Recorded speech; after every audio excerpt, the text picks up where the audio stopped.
Mm, mm, mm, mm.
Hello, hello, hello. Welcome to Kernels of Truth, brought to you by Progress Kentucky. Thank you so much for joining us this week. We've got a jam-packed show.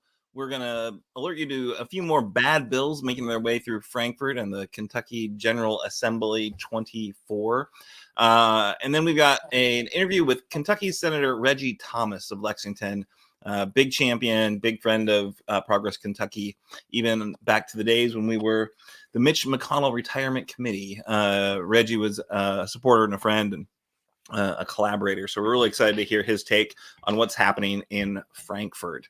And then we're going to close out with our call to action. So, but before we do that, are you ready to help turn Kentucky purple?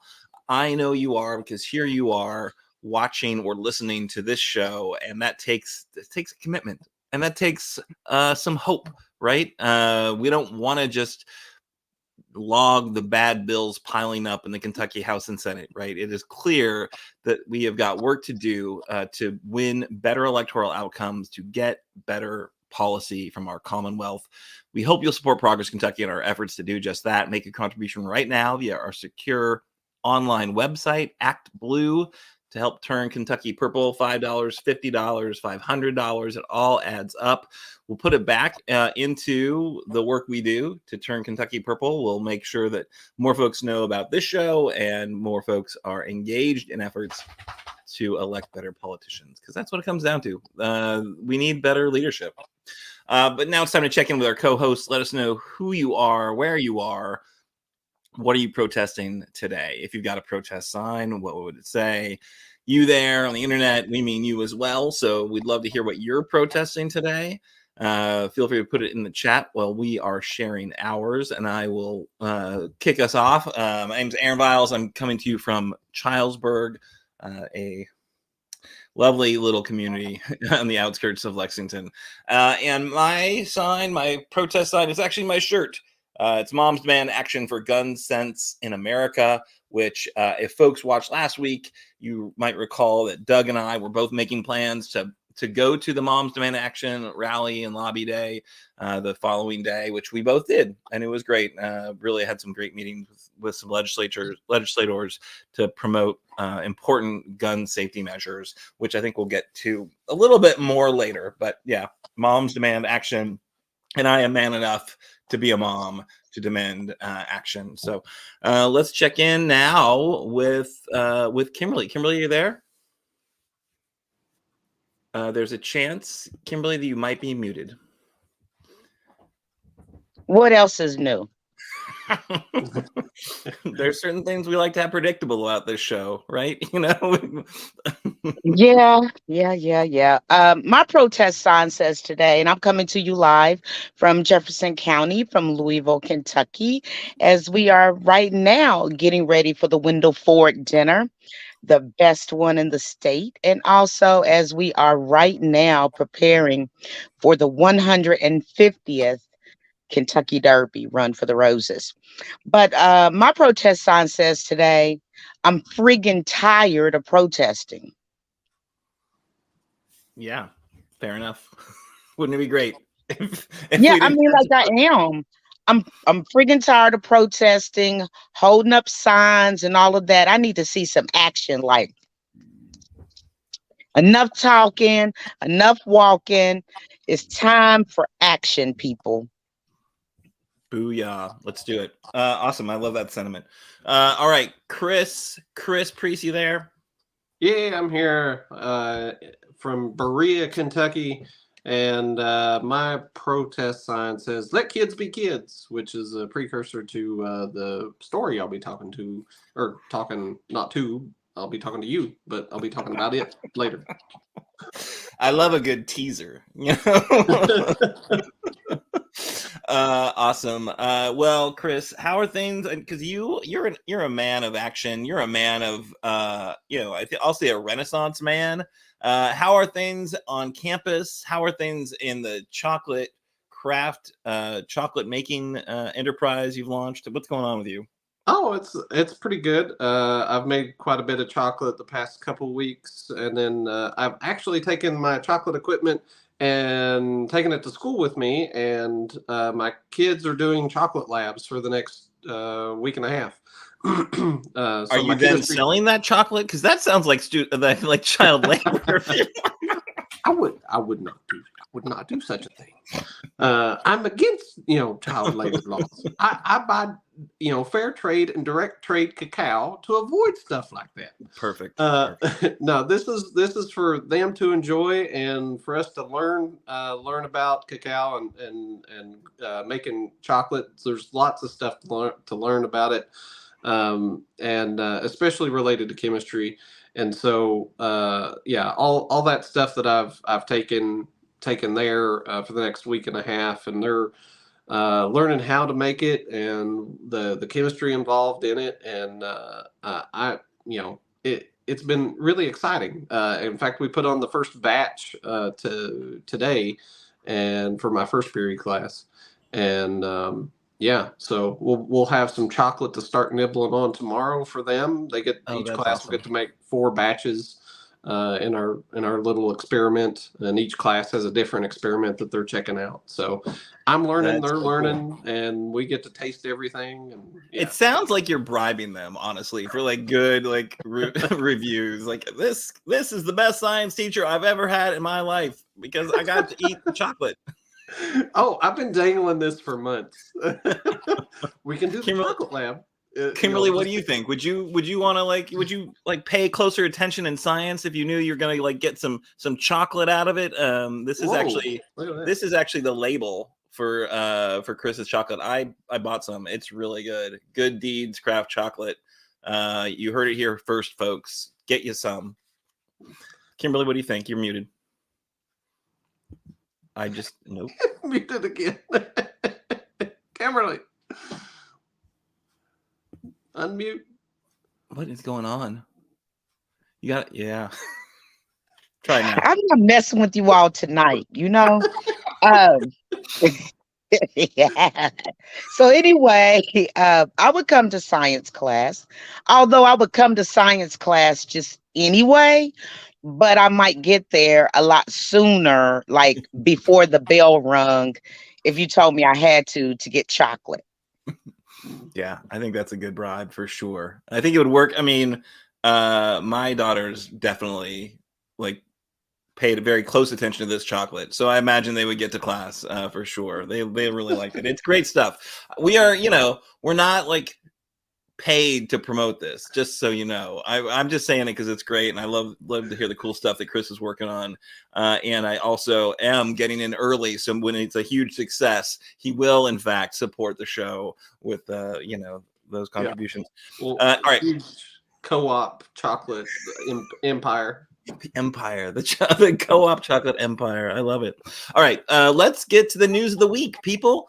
Because we had another week in Frankfort, and man, it is some weak sauce that is coming out of that town right now. But I do think the first story is coming to us from Chris. So the teaser of "Let Kids Be Kids," we've got House Bill 255. So you'll want to keep that number in mind, and I'll say it again: House Bill 255. They want to allow students that are 16 and 17 years old to be allowed to work more. Mind you, these students are already allowed to work 6 hours a day, up to 30 hours a week, and even 8 hours a day if it's a non-school day or school week. And so they're wanting to expand that to even more, that they can, and so this is, this is more of them trying to get cheap labor to stay, in the market, and so they can squeeze that out as much as possible, because most adults don't want to work the low-paying jobs, whereas the students will, because they're still living at home and not necessarily depending on that money to survive, and so I find this just egregious. Like, we have child labor laws for a reason. We put them in place for a long time ago, and we've got the GOP here again trying to roll back protections that we've put in place. 16 and 17-year-olds need to be in school, learning, having that time to play sports and run around, and and also have study time, and not necessarily have to be worrying about going and working whatever very low wage job is available.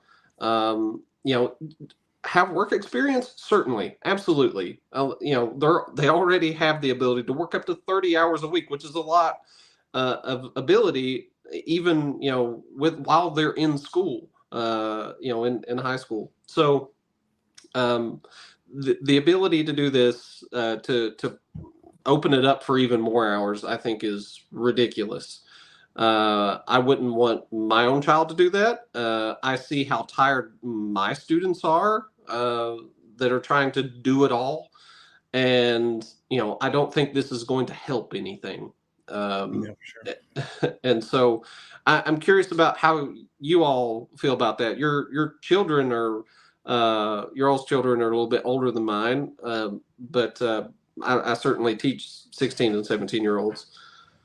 Yeah, so my daughter is 16, my oldest, and she works so hard at school. I couldn't imagine her kind of maintaining school and also working really much at all during the school year, and certainly not to the hours that this bill would allow. What I think is really telling is that the sponsor is a guy who owns like a landscaping company, right? And would love to be able to, so absolutely a little self-dealing here. And then the other piece of it is like, do y'all remember there was that story about the McDonald's? I think it was in Louisville, where they had like a 10-year-old working the fryer at midnight, or like, it was just crazy what was happening. And yeah, now it's like, oh, let's change the law. So that's, so that's not just outrageous. That's just what we can do, but it's nuts, totally nuts. Kimberly, you're muted again. So. I don't know why it keeps doing that, but I have a different opinion than both of you all. Oh. More or less, the different corporations are not going to allow kids to work as much as you think. Macy's has a program that has been implemented for many years, where we will hire 16 and 17-year-olds in that program, and they wouldn't even work 25 hours a week.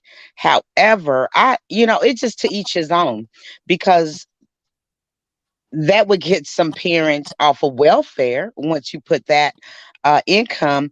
Plus, Chris, another thing is, when I was in school, we had something called occupational work experience, and that was my third period class. And after that, I could leave for the day, although I didn't have to be at work until 5 p.m. I worked at J. Riggins and I worked at McDonald's. I worked 2 jobs while I was in high school, plus being a cheerleader, plus doing all the other activities. Then I look at my daughter. She's 36 years old now, but she went to Sacred Heart Academy. She was in a very rigorous program, the International Baccalaureate program, as well as being a competitive cheerleader, where she had to go to the cheer gym almost every day and work at the Foot Locker. And her grades did not slip. Uh, it just a lot of times depends on that child and how that parent teaches them time management. I think a lot of our kids today I'm just going to say it. What a lot of parents and a lot of grown folks are thinking, they're weak. They're weak. They're too sensitive. They tired all the time. I'm depressed. What are you depressed about? I don't know. I'm so tired. What are you tired of doing? I don't know. I just feel tired. All of these things that I hear from employees that I have on my team, um, it's ridiculous. If a child is getting out of school, and they do have programs like that. I don't know if it's still called occupational work experience. We call it OWE, but there are still programs. If a child is working, they can get out of school early. And just think, if I got out of school every day at 11 a.m. and I don't have to be at work until 5, I work 5 to 9, then what am I doing with the rest of my time? I wasn't really studying until I got off from work. All And right. this may keep some of these kids out of trouble, knowing that they could have some money in their pocket and contribute to the poverty ratio in a lot of these households. All right, put them to work, Kimberly says. Yes. Get them out there. What I also thought was really interesting is like a lot of the supporters of House Bill 255 were saying, look, we're just kind of rolling it back to the federal level. We're not dropping below the federal level in terms of child protection. But I just disagree with Kimberly completely. I just think that they can still work. They can work a lot already, and I think it's too much. And I don't think that we should be relaxing the standards at all. So that's my take. If my daughter wasn't a cheerleader, she could have worked 40 hours a week. There might have to be some give and take, but there are families out here that are not living like the three of us are. And if their child could work more hours and bring money home and do their schoolwork, and when you are determined, there is a way. I did it. My daughter did it. My son did it. It's all about what you're teaching your child. And most companies, I'm here to tell you, they're not going to give a child, most companies, 40 hours a week. They're not going to do it till they You turn remember 18. that McDonald's story, though, right? Like, you remember that. McDonald's didn't hire them. I Let me know. tell you, I live right here. It was some parents that didn't have childcare that brought their children in there to help them because people called out. So that's what happened with that situation. It's not like the manager of McDonald's said, "Oh, you're 10 years old. We're going to hire you." No, that's not what happened. I've had employees try to bring their children into the store and leave them in the employee lounge, or have them helping on the floor, and that's against our policy. You have to go home. I'm sorry. We can't have your children in here.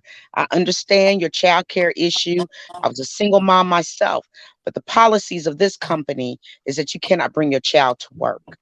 Yeah, no, and I definitely the whole childcare issue, which we've gone in over a couple of different times because of the bills that are out there. We've discussed childcare and the critical nature of having affordable, available childcare to be able to let people get to work. Like, that's a critical issue, and the legislature is actually considering it. And that's a question I think I'll ask Senator Thomas when we talk to him later. All right, so speaking of later, we should probably move on because we've got a couple other stories we want to cover. One thing I wanted to flag: last night here in Lexington, the Fayette County government passed a anti-housing discrimination voucher program. So making sure that all landlords are kind of required to accept federal vouchers for housing, right? So, basically saying you can't discriminate against people's sources of income. And I think it's a really important move. I love to, live in a city that's willing to do that. There's a rule that's been on the books in Louisville since 2020, I believe. And, it's as we deal with the city that has got really expensive housing, there's, fewer landlords than are accepting the kind of what they used to call Section 8 housing vouchers, because it's a form of discrimination. Like, oh, we don't want poor people staying at our place, and so it's a problem because if you don't have housing is a fundamental human right, I firmly believe. And if you're a landlord, I don't think you should, be able to discriminate against the folks that you're renting to. But the way this bill, the Lexington rule is one thing, right? But what's happening in the legislature is that these, local control Republicans are coming after those rules and basically saying, oh yeah, you can't actually make rules to force landlords to accept Section 8. So they're saying that, this is it's basically it's I think both of the sponsors of the legislation actually are landlords, but it's the way it is written. Housing advocates say that they actually would let them not just discriminate against folks who receive federal funding, but can discriminate against anyone. And really is a problem with the language that's being drafted and being considered, and goes further than just stopping the Section 8. But says landlords can't be forced to take payment when the person's lawful source of income to pay rent includes funding from a federal housing assistance program, which is really broad. So the other piece that I kind of wanted to note, it's February, it's Black History Month. One thing that the Lexington Fayette Urban County Council found when they were looking at the issue is that absolutely is, there's a racial component of it as well. The data they cited shows the majority of voucher holders are Black, and the available rental properties that take federal housing vouchers in Lexington are all within the city's minority neighborhoods. So that by banning that income discrimination, the city will be able to undo some long-standing segregation in housing. That's what some folks are saying. So again, we think that what Lexington is doing is a step forward. I think what the legislature is doing is clearly a step backwards, and is just the wrong direction, as the state is facing really a housing crisis, especially in areas where rental housing is pretty scarce. So Lexington's got a really tight market, and it's important that every piece of property available for rental is out there in the market, and this is just cutting some people off from it. So I don't know, I just was disappointed to see the legislature kind of doing something very specifically to undo something that more progressive cities are doing, right? It's clearly not something that's like sweeping the Commonwealth, but they are clearly just, stepping in to stop Lexington, to stop Louisville from doing something that they think is important. And I think Louisville's had some success with, but not that it's shocking, right? But it's disappointing. Either you have thoughts about that one? I do. Right here in Louisville, they need over 33,000 units to help with the unhoused portion of our city. So thank goodness there's people like my daughter and many others that are very interested and will acquire property for um, lower income families, things of that nature. My daughter's going to buy a few duplexes and a couple of apartment complexes, and maybe even if she has to build. And she won't be in Louisville, and guess we got to take care of that, Mama. But whatever. Um, I think it's very, very important that we understand that even here in Jefferson County, um, all of the Section 8 homes are kind of clustered together in one primary area, and that would be the west end of Louisville, which is traditionally heavily Black populated. Um, there are great things about the west end of Louisville. I come out of the west end of Louisville, so to speak, when I was here for the summers. But I just think that we need to open it up more so that recipients can live in other areas of the city rather than just one area. I know a lot of people on Section 8 right now that have been looking for apartments, looking for homes, and they don't want to be in this specific area. And when they try to look further, it's very, very hard. And plus, How are you going to build Section 8 and be able to pay $100 every time you put in for an application for a house or an apartment? The whole system needs to be revamped, if you ask me, right here in Louisville. Yeah, for sure. Any thoughts on that one, Chris? Yeah, I mean, certainly I think that's a step forward for Lexington, and I would like to see, Berea follow suit with something like that. We also, as many other places, have a growing unhoused population, and, trying to make sure that people have more options that are under-resourced is always good. Like Berea, unfortunately, currently has a city ordinance that bans having a homeless shelter, which you wouldn't think little, somewhat liberal town of Berea would have something like that, but unfortunately we do. So there's a lot of progress that needs to be done here as well in regards to housing. Yeah. So that is House Bill 18 is one to watch for sure. We'll have that in our bill tracker, just FYI. That's something we're putting together so folks can keep an eye on legislation. But yeah, certainly is something that we'll be watching. All right, we have one more story, and then we're going to get to our guest, State Senator Reggie Thomas. Really excited to have him joining us. But Kimberly's got a story she wants to bring us first. Yes, most definitely giving credit to the Courier Journal right here in Louisville. Is the Kentucky legislator war on Louisville back? Some Democrats seem to think so, like Representative Keturah Herron, who is a Democrat from Louisville, who told the Courier Journal it never went away. Now, this thing about war on Louisville and targeting Louisville is not anything new to anybody who lives in Louisville, nor is it anything new for the state legislator. The war on Louisville phrase was basically coined in 2017 over a bill concerning metro government that would have given the governor, who was then a Republican, appoint powers if the mayor or a council member left office. In 2022, the legislature passed House Bill 314, which put term limits on Louisville mayors and allowed under incorporated parts of Louisville, Jefferson County to form their own cities.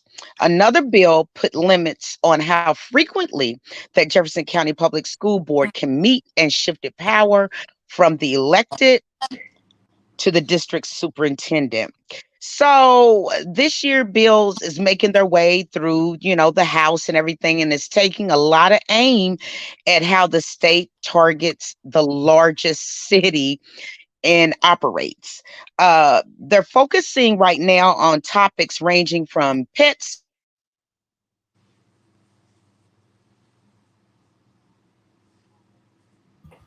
Uh-oh. I think we might have a little technical difficulties, so we'll see. Kimberly, you back? Yeah, can you see me? Can you see me?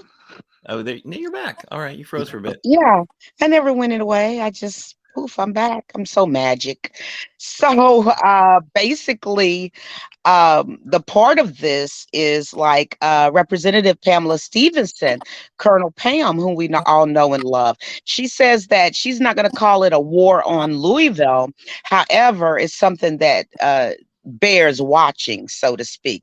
So you look at Republican Representative Jason Nemes, who's a Republican from Middletown, which is part of Jefferson County, and he appears to be the leader of 7 Republicans representatives from the Louisville area focused on passing bills about this city.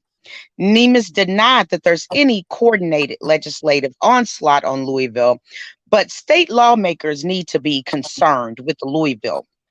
He says, because it's like the state's largest city and a driving economic force. I will say to you, in addition to this, that it is a war on Louisville. I understand to be very eloquent in speech and not to say too much. As a legislator, I do understand that, but I can say it. It is a war on Louisville, and it has been a war on Louisville. And why is it a war on Louisville? Because right now you have so many Republicans that have retired from the state legislature being representatives, and now they want to be council people in Louisville. And it's going on and on and on like this. So Democrats have said that the bill aimed at Louisville's local government bodies are inconsistent with the Republican Party's commitment to local control. So, take for example House Bill 18, which we just talked about, which gained House approval and likely to get a Senate floor vote this week. The bill prohibits local governments from passing and enforcing ordinances and from landlords from considering sources of income, especially federal Section 8 housing vouchers, when deciding to whom to rent. So, this would mean an anti discrimination ordinance passed by the Louisville Metro Council in 2020 could not be enforced. We already have that law in Louisville. So, not being able to be enforced because the state says it should or shouldn't, should not have any control over Louisville, Kentucky. So the General Assembly is up in arms about this. It's so many individuals. At least one Louisville lawmaker feels Frankfort lawmakers are riding roughshod over our Metro Council decisions. So, can you say it's a throwback to the busing era? Oh, how does all of this tie in? Of all the Louisville focused bills, Democratic Senator Gerald Neal, a friend of the show as well, said he is most concerned about resolutions that would create a task force to consider restructuring Jefferson County Public School System, known as JCPS. Senator Neal sees the measures as an attempt to spill and split poorer and underperforming parts of the school district from wealthier parts. Whether intentional or not, the move could have implications for racial equity in Louisville. So there's so many lawmakers that are speaking against this. Representative Ken Fleming, a Republican from Louisville, denied that the task force will necessarily conclude JCPS should be split up.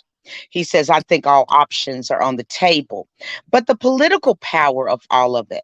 Nemes is also sponsoring House Bill 388, which would allow other changes and make the Louisville Council and mayoral elections nonpartisan. These moves are most definitely made to control Louisville. Now they want to talk about this right here. Now, Senator Karen Berg, who's a Democrat from Louisville, she said it's very extraordinary and self-serving to the Republicans. Representative Josie Raymond, who's a Democrat from Louisville, added that Nemes directly, if he plans to run for Louisville mayoralship during a recent debate on the measure. And just so you all can know, his own people were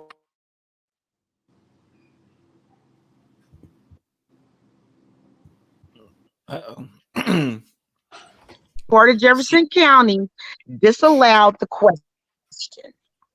So, as you all can tell, it's always been a war on Louisville for the Republicans because if they can get Louisville, they feel like they can have the whole entire state at that point. So it's Louisville and Lexington together in this that we have to remain strong and vigilant to the point where we cannot let the Republicans take over our cities because once they do, there is no telling what will happen. All right. Well, thank you so much, Kimberly. We lost you a little bit there, but I think we caught the bulk of it for sure. The war on the blue dots is absolutely underway, with Louisville being the biggest of the blue dots. I think the legislature definitely has their sights on it. But speaking of blue dots, really excited to bring on now Senator Reggie Thomas, who is the Minority Caucus Chair, hailing from District 13, so part of Fayette County. Longtime leader and a longtime friend of the show, and just really pleased to kind of have him on and join and share with us what he thinks is happening in the legislature, his take on where we're at so far, which I think over halfway through, I think, the session. But Senator Thomas, thank you so much for joining us. Aaron, it's good to see you again. It's good to be back on the show, and I must tell you, I've been enjoying hearing the discussions between you and Kimberly and Chris. It's been very enjoyable. So I'm glad to be back with you. Well, I'm so glad. You, as I said in the lead-in, long time friend of Progress Kentucky, even when we were initially called the Mitch McConnell Retirement Committee, and we were laser focused on that one race. The first event we did in public, you showed up and spoke at, and you were, I think, longtime supporter. Really, just appreciate the energy you bring. But we had a few specific things we wanted to ask you about in this session. There's just a ton going on, but how would you say the legislature is treating you? Challenging. It has its challenges. I will say that much. Obviously, being in a minority, it's very difficult to impact policy. There have been some bills that have been passed that I'm not a friend of. You talked extensively about Senate Bill 25 and House Bill 18. I've been vigorously opposed to those, and stated as much on the Senate floor. Obviously, Senate Bill 6 is another one that has I've been frustrated about. So I mean, there have been some okay moments, some good moments in a few cases, and then some very frustrating and disappointing moments in others. And then, so the Senate Bill 6, that's the anti-DEI bill. I'm horrible with numbers. I could not be a legislator because I could not keep the numbers straight. But isn't that the one? That's right. That's for higher education. Yep. Right. For higher education. What is the status of that one right now? Has that passed the Senate? That right now is over in the House. That the Senate last week. That passed last week. Beginning of last week, and that was last Tuesday, as a matter of fact, and that was obviously a very contentious bill. Obviously, a bill that I was strongly against, because the whole purpose of college, Aaron, is that you have people come together from all different backgrounds and all different languages and cultures, and they come with their different viewpoints, different ideas, different beliefs, and you learn about that. You learn from scholars who might have different attitudes and positions than you have, and you hear all of this, and then you're able to decide, well, what do I want to believe in? What do I think is the best approach? That's what college is for. And with Senate Bill 6, the Senate significantly watered down DEI. Really, in my opinion, it does two things. It chills and freezes discussion on some very important issues, related to gender right, historical facts involving racial discrimination, that discussion, and at the same time opens up very hostile, and in the words of the language, in the words of the bill itself, very unpopular discussion about some topics. I mean, that's actually the wording from the bill, unpopular statements. So it opens the door for some very offensive remarks that can be made. I think we covered this a couple of times on their show the past few weeks, because it has been a topic that a lot of people are focused on. And you said it's been watered down a bit in the Senate. And is there any hope that this thing is going to get stopped, and that the House will kind of come to its senses, or water it down even further, or do something to kind of just make it less of a negative impact for higher education in our state? Well, Aaron, there's always hope. there's always hope. So yes, it's possible. It's possible. It goes over to the House, and the House will take another look at it and say, look, this is really something that would stymie and reverse all the gains we've made in our colleges and universities. I mean, because every state university in Kentucky has a DEI policy. Everyone, from Murray in the west to Morehead in the east, and all the universities in between. Many of your private colleges, your independent colleges, have a DEI plan, and they do so is because they want to get a well-rounded, well-mixed group of students together, because that's colleges are supposed to resemble and reflect what society looks like, and that's good and healthy for the college to have a variety of students from backgrounds, from regions at their university. Excellent. Well, hey, I want to ask one question, and then I'll throw it to my co-hosts to maybe query you as well. So I was very happy to see you last week in person, doing your job there at the Capitol. Doug Price, a frequent co-host here, and I were both there for the Moms Demand Action Lobby Day in support of the Crisis Aversion and Rights Retention Public Safety Bill. It seems like it's currently bottled up in the Committee on Committees, despite having a Republican lead sponsor who seems very interested in moving the bill forward and who actually chairs the committee that the bill should be assigned to. So I'd be very interested in your thoughts on the CARR bill and its kind of prospects for passage and what people need to do to kind of lean into something that even as you said, it's a very divided Senate, and the Democrats are very much a minority party there. But this has Republican leadership. Committee chairman, you'd imagine, could get the bill to his own committee. What's your take on that, and what do we need to do to get the CARR bill moving? Aaron, I think his chances of coming to the Senate floor are slim to none. That's what I think. Reggie, you just said there's always hope, Reggie. There is always hope. I didn't say there was no hope. Look, you're right. The Judiciary chair is someone who's very interested in the bill. He had 2 hearings on the bill, Aaron, during the interim session. Okay? So he's interested. And there's a crying need, Aaron, in this state and throughout this country to do something to stymie these mass shootings. If you saw the session today, Aaron, you saw that I honored a young man from Lexington who got in the middle of an active shooter in a restaurant bar in Lexington where the active shooter could have killed 7 individuals, and he took the bullets and survived that. He saved several human lives. Otherwise, Lexington would have made the news for being the next city where we saw mass deaths at one location. It's prevalent everywhere, and we've got to get a handle on this. I mean, you get frustrated.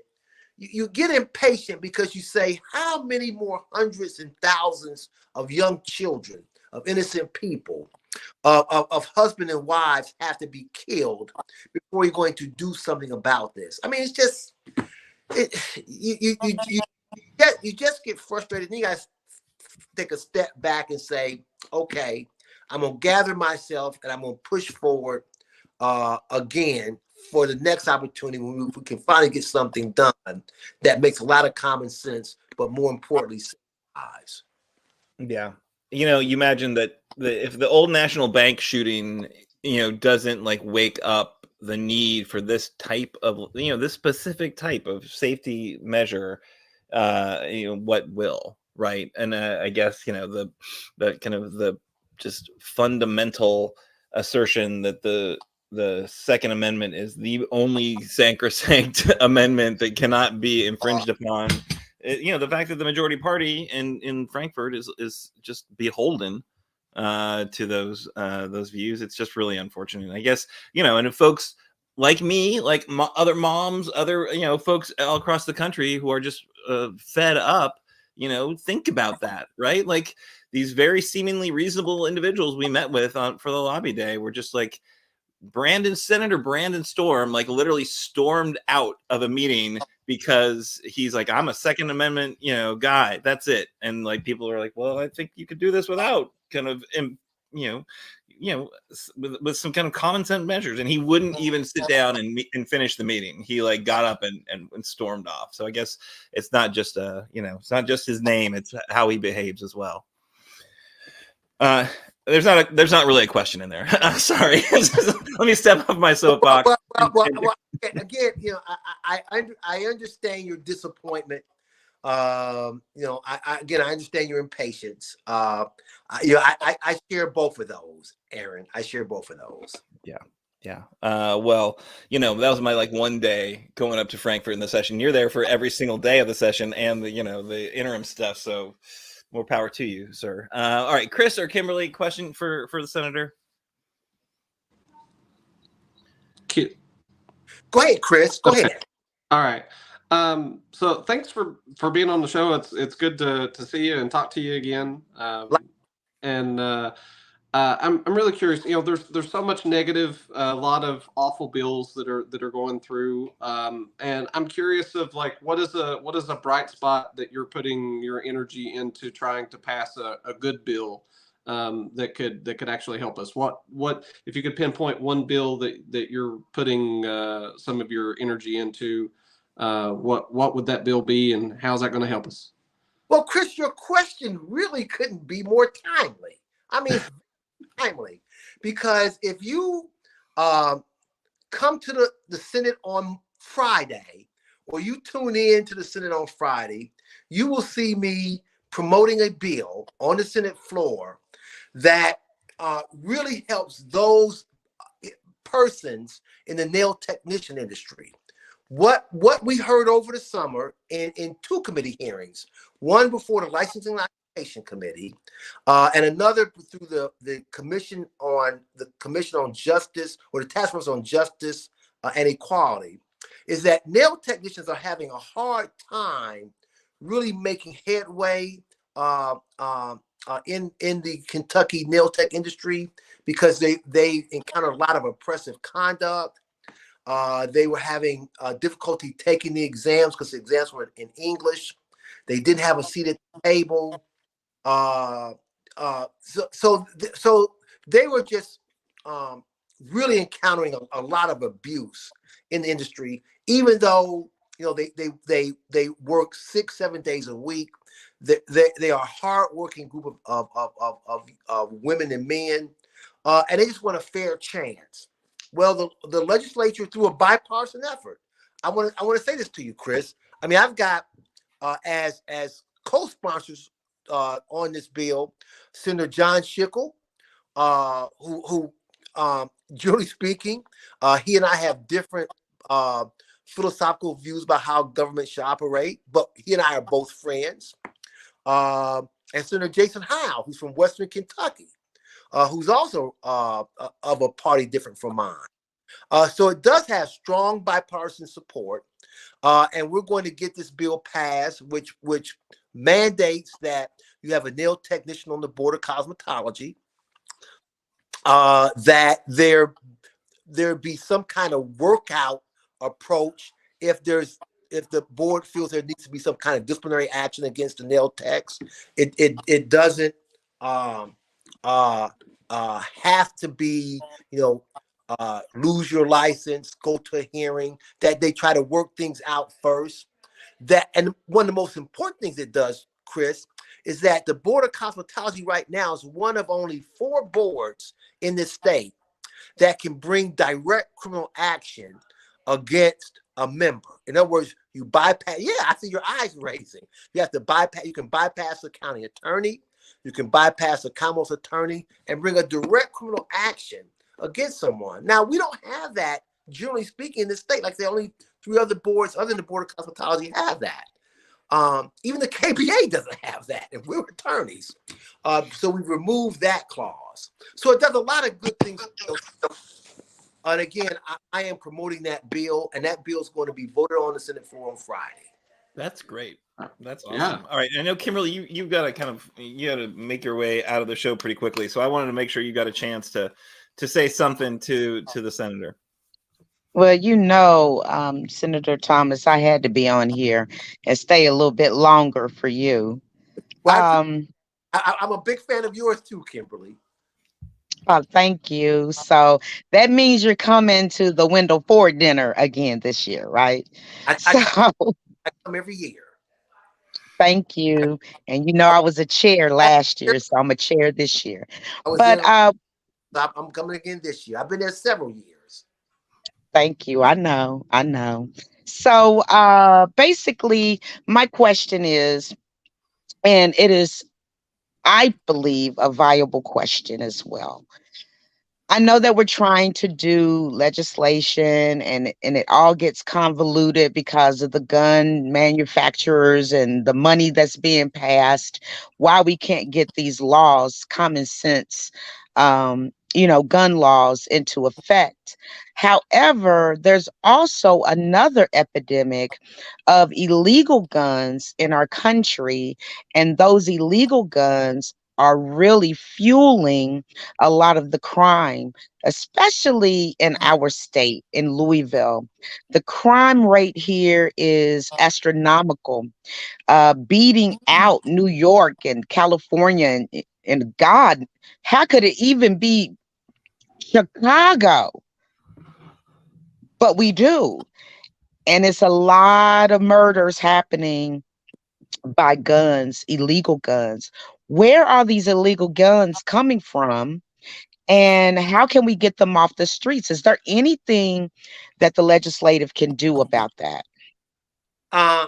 Well, Kimberly, obviously we want to take crime very seriously. And to the extent that there are efforts we can do to provide more safety resources. And again, I don't want to get too much into what we can provide to Louisville, because again, I want Louisville to be its own independent jurisdiction.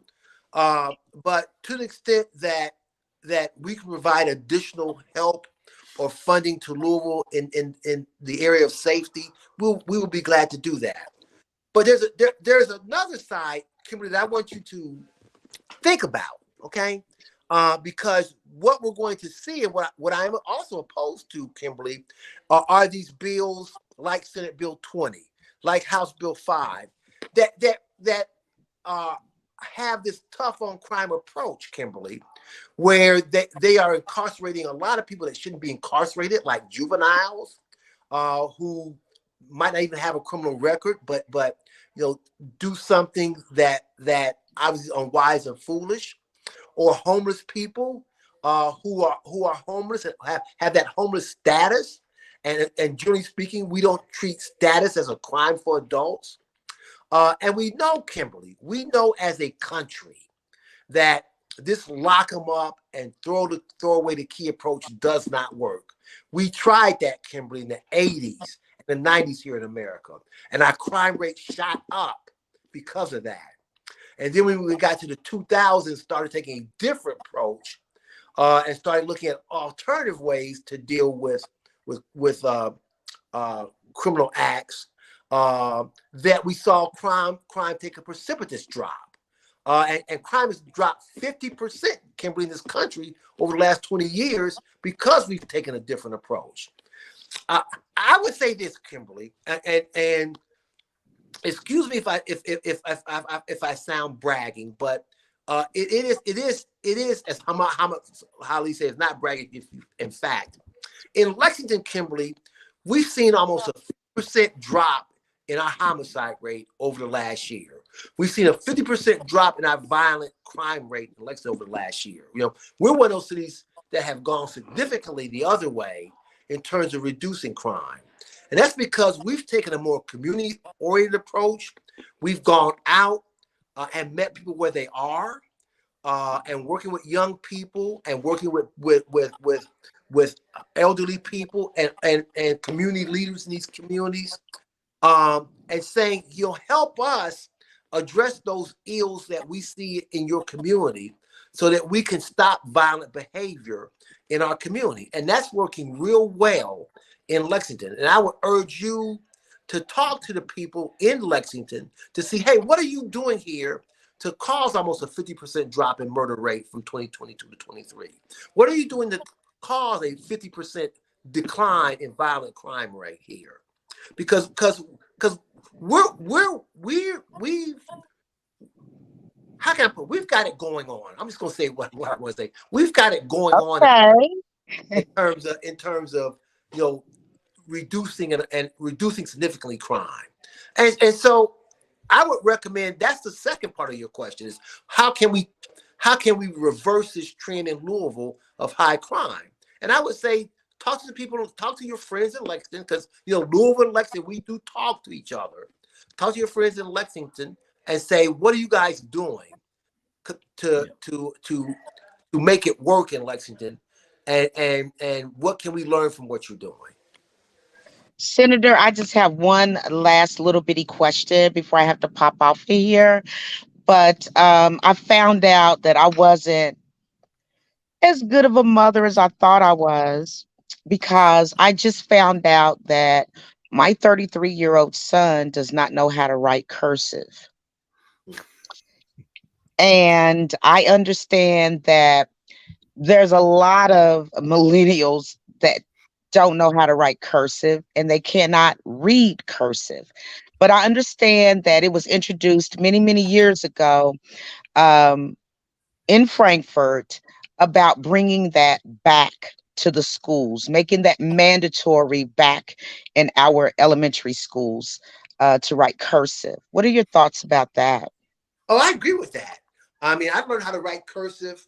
I remember I first began public school education in Chicago back in the late 50s. And I remember being in first grade and given this handbook and began to talk cursive. Look, Kimberly, I'm kind of old school. Again, I'm just saying, I'm just gonna be real with you and Aaron and Chris. I'm kind of old school.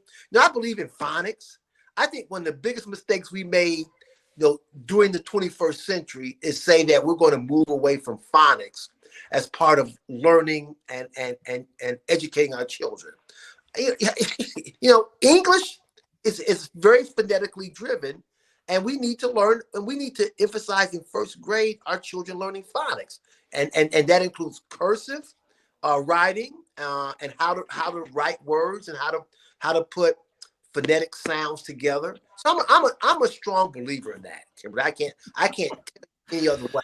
I'm a strong believer in that kind of Kernels of Truth, where we dig into the most important issues of the day. That is important, because now that I know that a lot of them cannot write cursive, that means I have to print everything, or I have to type up everything in an email or a text message. And you need another dictionary for all these little abbreviations they do. So I think cursive is very, very important. And I just found out that my son, a lot of people he knows, and they weren't teaching it. So I appreciate you answering my questions. I got to roll on out of here, but I love you all, and thank you to the viewers and the listeners. Bye. Thank you, Kimberly. All right. So one last question, Senator Thomas, then I'll let you go. Okay.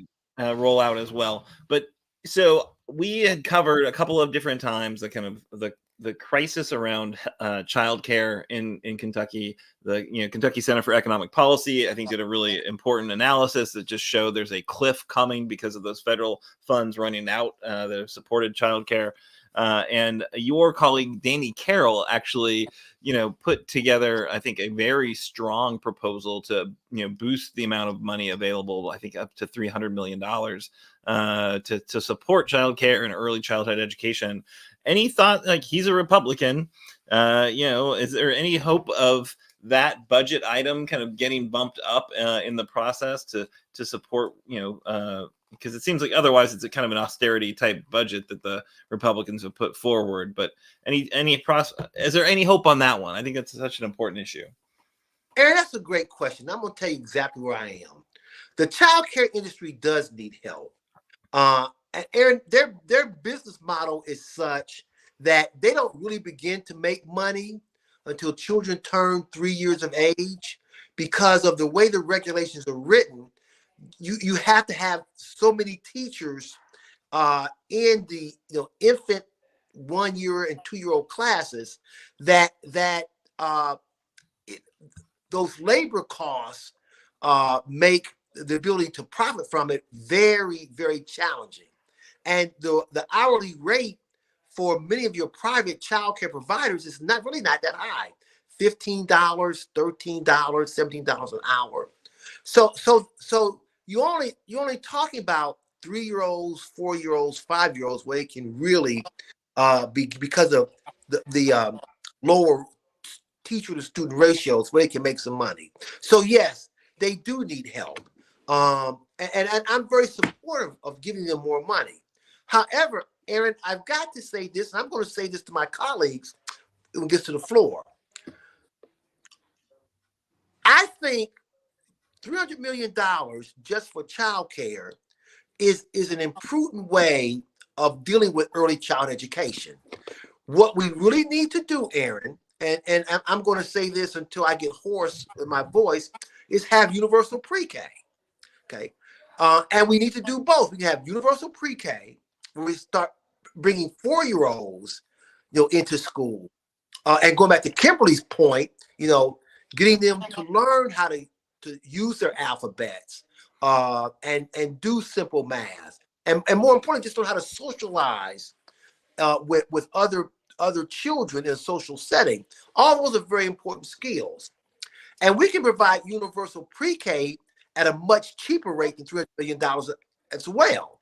Now, obviously, once you bring those 4-year-olds in school, you're gonna have to give money to our child care industry, because otherwise, many of them will close their doors, and that's not good for our workforce development.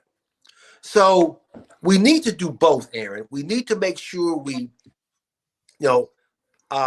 buttress our child care providers so that they can have sufficient funds to pay for their staffing, to pay for their insurance costs, to make sure that they can earn a decent profit to make their investment in operating a child care facility worthwhile. We definitely need to do that.